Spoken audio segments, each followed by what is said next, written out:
Yan, sa mga sure buyer po, 550 negotiable. Yan, maraming salamat po and God bless. Yan, magandang tanghali po mga katraks. Available unit po natin mga boss.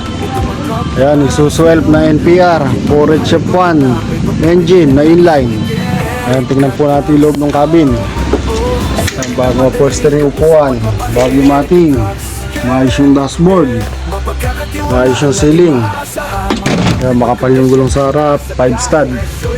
First owner po ito, registered 2026. Yan, tingnan po natin yung body. Yan, extension nya, stainless. Yan, diliran, stainless din po. Ang kabitan natin ng ilaw, parlings, stainless. Yan, makapal po yung gulong sa likod, halos 80%, 8 axle bolt. Yan, tingnan po natin yung likod ng body.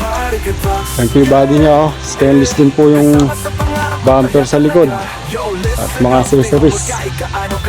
Yan, sa mga interesado po, tawag lang kayo kay Rick Katraks, kay Humble. Yan po yung number natin sa screen mga boss. Yan, sa mga sure buyer po, 550 negotiable. Yan, maraming salamat po and God bless.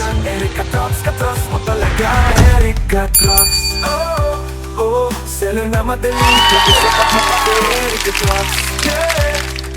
Mapagkakatiwalaan, laging maasa.